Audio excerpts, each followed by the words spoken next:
Hello and welcome to the channel. So I'm sure you're all looking at this and thinking, what is that?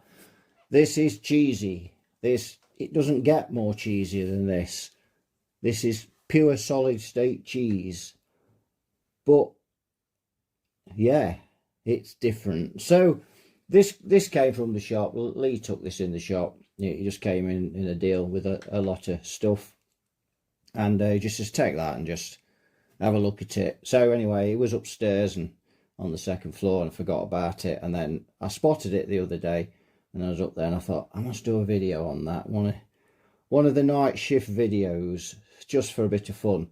So this, well, it is what it is. You can see it's a box, and it looks like a box. And if you've got pine furniture, this will be a great match.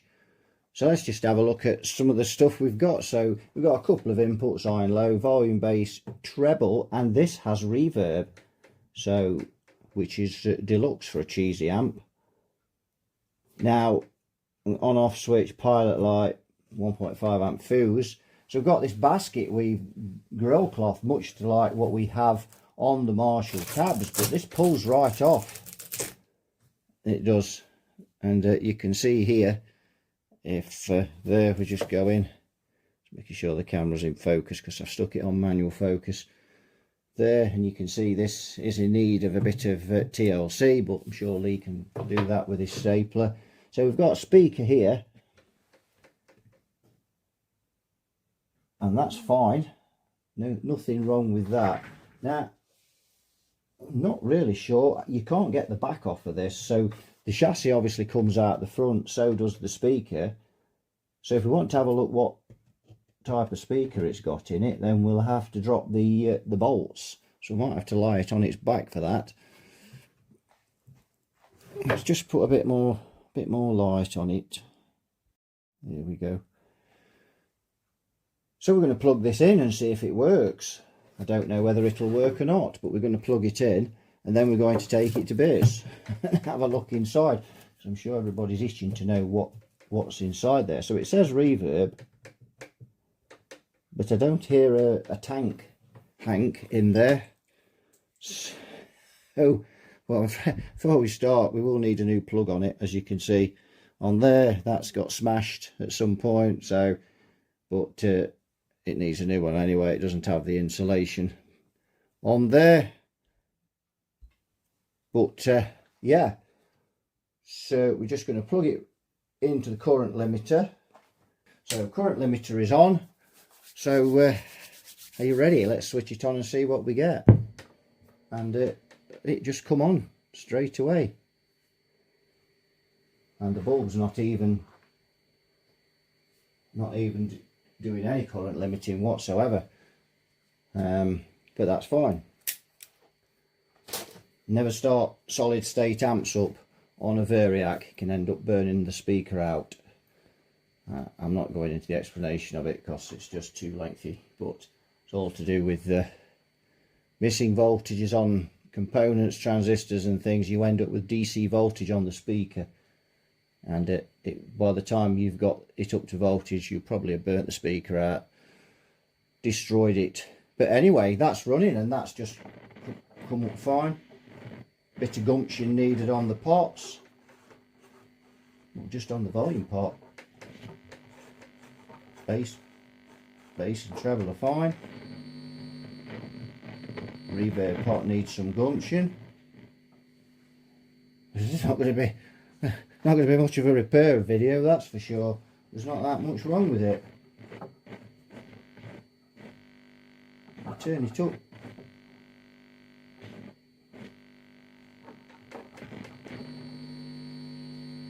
Got a bit of a high frequency when you turn the reverb up, but it wouldn't surprise me if that's been there from the factory. It could be a capacitor. It is quite an old amp. Not sure of the date of it. Probably it looks a bit 80s to me, late 80s. I don't know. Very difficult. Has anyone seen one of these before? Has anyone got one? Very interesting bit of kit. It kind of looks homemade, but got these side handles on there, so, and it's not that heavy really. Well, yeah, it seems to run okay. The controls seem to work. I think we're getting a bit of oh, that could just be the pot that needs cleaning. Well, all running fine, that, no problems. I can hear that frequency now, that reverb. But there is a bit of an issue with that reverb. It's a very high frequency, but I can hear it. I'm surprised with my ears because they've had such a battering over the years.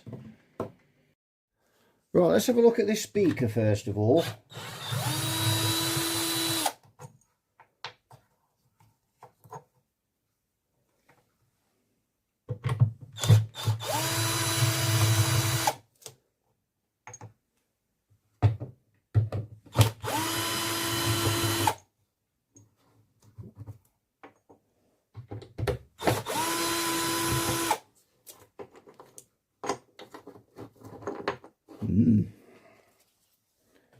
Let's see what we've got. Wow, that's light. Well, look at that. Check that out. Let's just turn that upside down. That's a very low wattage Fane speaker by the feel of it. Now, I wonder if that was in it from it looks like that's been changed. It does. So how well can you see that there? Let me just put a bit more light on.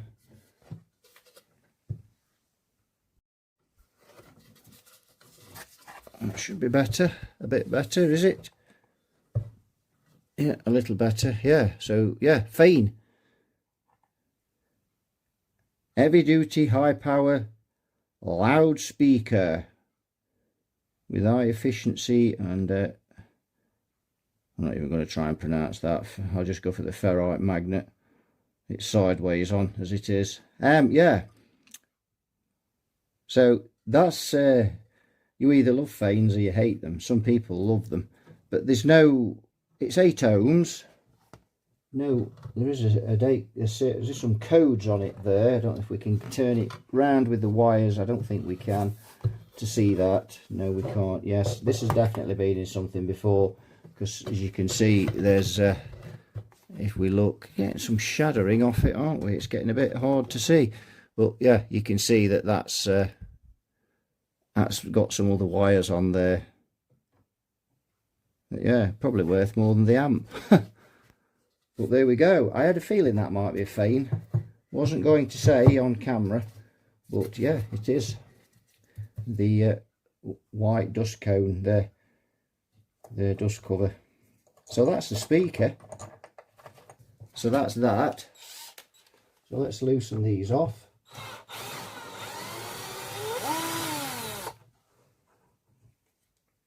Like so, and we'll just pop those on there, or that one on there. And there. Oops. Settings this one.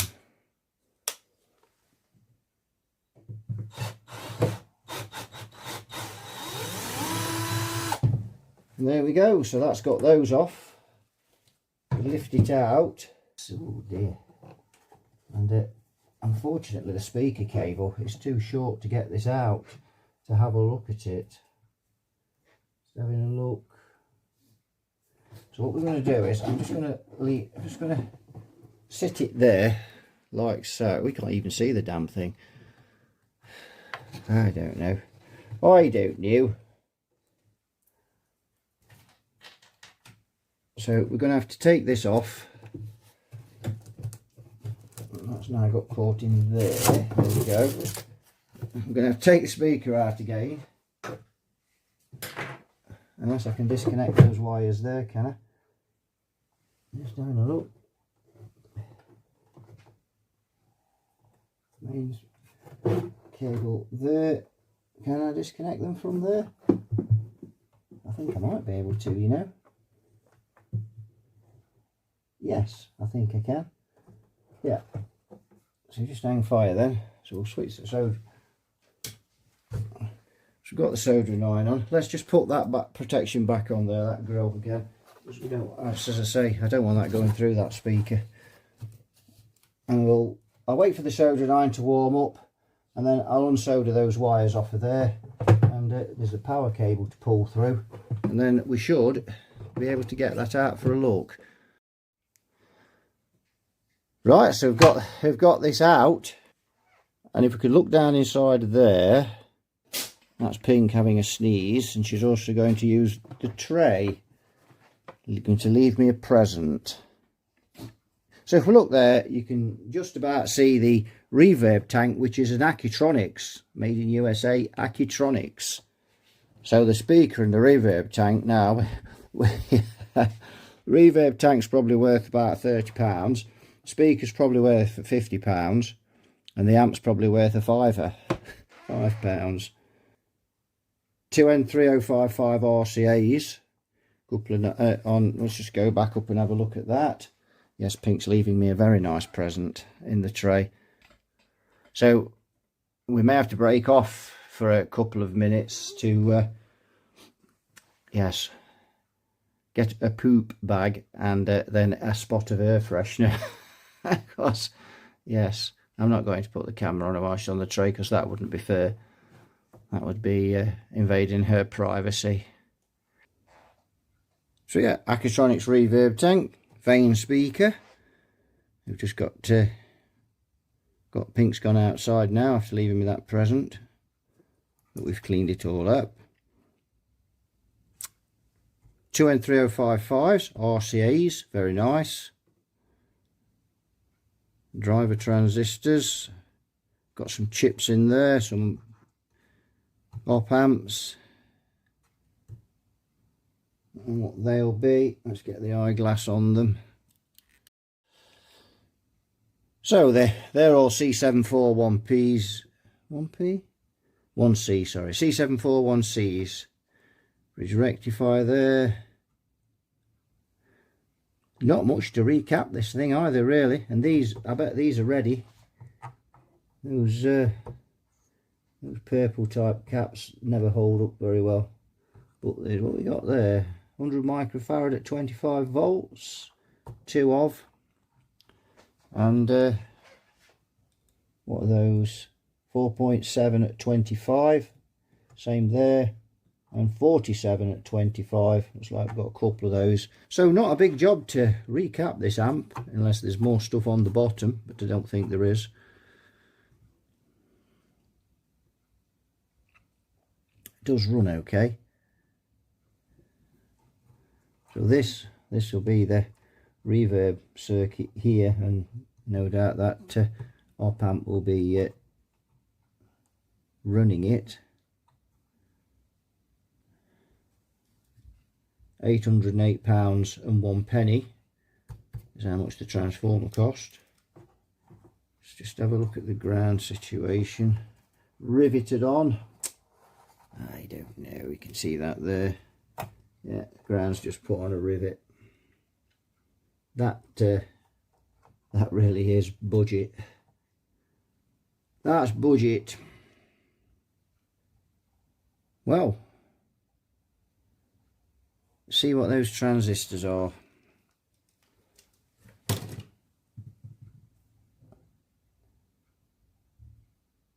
BC212.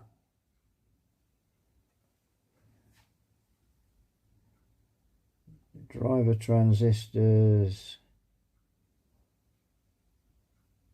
RCAs, 4362, and that's 4361.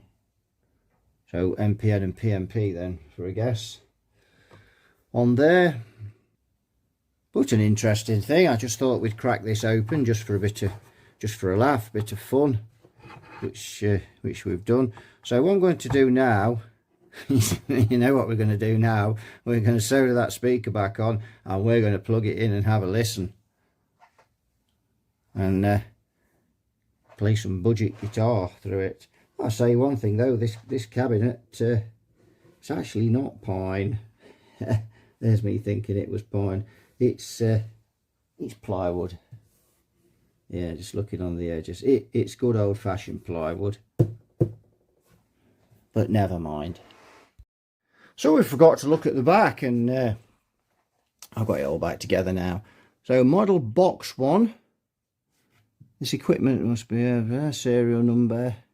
Manufactured in the UK by British Music Strings Limited, Caperhilly, South Wales. So yeah, so this amp was made in Wales. Interesting. Anyone know anything about that? That's not something I've heard of. British Music Strings Limited. Is that company still going? Anyone know anything about it? We could look it up on the internet. But yeah, anyone know anything about British Music Strings Limited in Wales? Please let me know in the comments. I'd be very grateful for that. Right, let's turn it round. I think we'll just test it while it's on the bench here. I think that'll be the easiest. I think it took offence that I called it budget. It's given me a splinter. That really is budget when you're getting splinters off a guitar amp. Right, let's see what we can get out of it.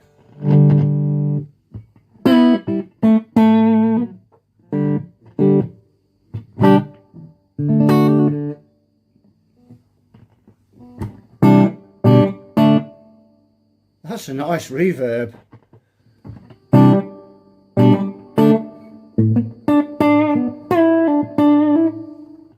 Let's try and...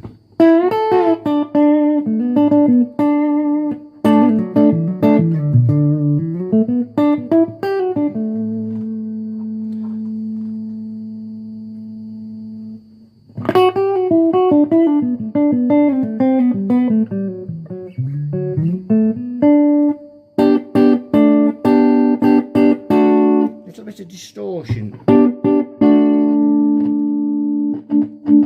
there. I suppose I should have cleaned these pots really before, but as I say, we're just looking it over.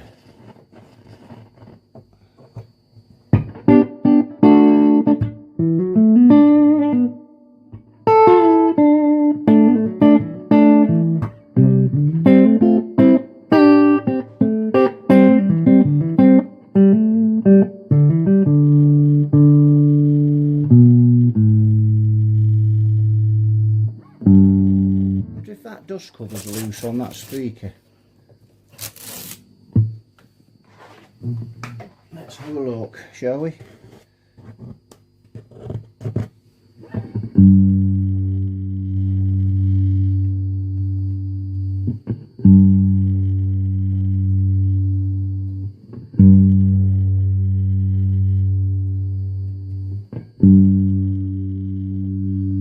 That's just the cabinet. Take the bass off. No, I think that's on the amp.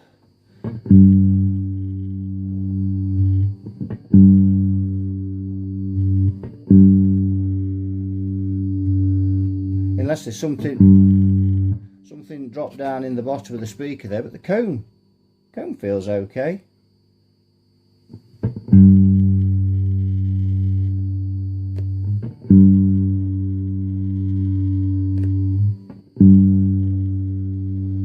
That might be the dust cover.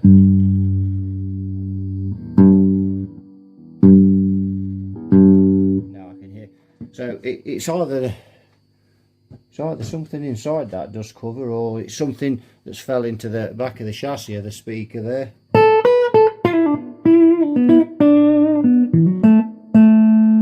can hear that.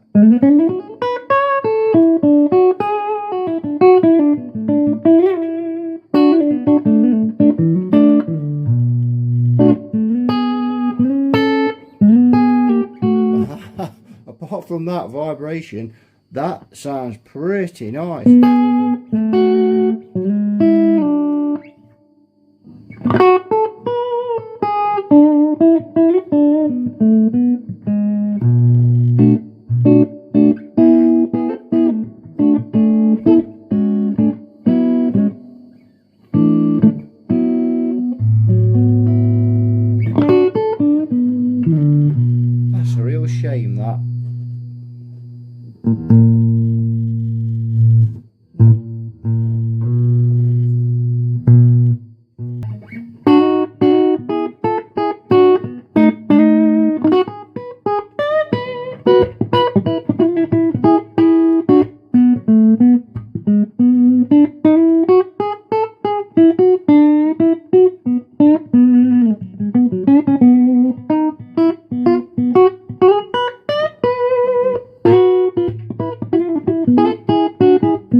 There we go. That's what's wrong with it. It's under the dust cover. So it looks like this dust cover has been off at some time, and there's something underneath there. Yes, that's behind the dust cover, so it is the speaker. I can hear it now. Oh dear. I think I'm going to let Lee take that dust cover off, because being into the hi-fi and things like that, he's probably going to be better than me at that. And I don't really need a scalpel really to get that off, and I don't have one. I suppose, I mean, if you could get, the best thing is to get a new dust cover, cut this and then cut it off, and then steadily just, you know, get that off. I don't know what glue they've used there, but yeah, that's it looks like that's been off, and they've left something inside it, I don't know. So yeah, so that's done us up like a kipper. That sounded absolutely gorgeous, that did. My word, it did. So I'm just going to stick this in it, this Power Jam speaker. I just found it upstairs and grabbed it, and I think we're going to pop him in there. So a little bit disappointed with that, because that sounded absolutely gorgeous. Right, I've got this Ibanez Power Jam speaker, and it really is budget now.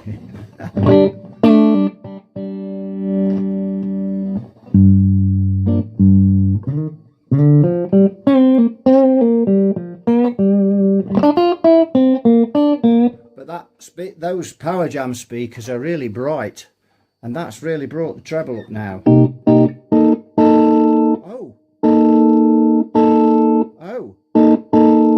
So an additional problem, because that's only on the first strike now, and it's not on the bass. So two problems there. That's rare. So there is a problem with that speaker, and we can clearly hear that in the under the dust cover, whatever it is. But there's another problem with the amp.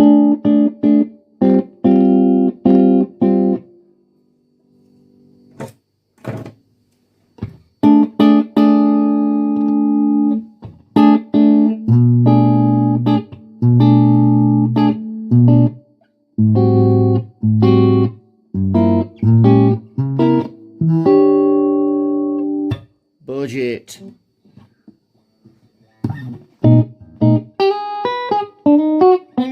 Whoops. Budget playing as well.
So there we go. I actually burnt my finger putting that speaker in. So it's doing some of those harmony slides down there. Ooh, it's a bit keen. But it's all part of the job. It's not the first time I've burnt myself, and it will not be the last. So it sounds okay on this low channel. It sounds great, and that really has brought the tone up. My God, that sounds really good for what it is.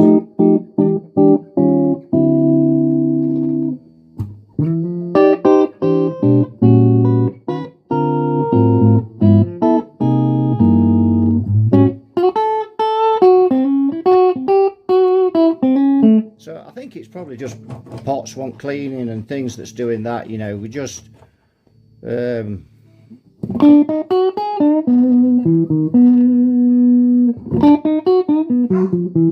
it's whatever it is, it's intermittent. So, and as I say, it just wants a bit of a service, that's all. But I mean, depends what Lee wants to do with it.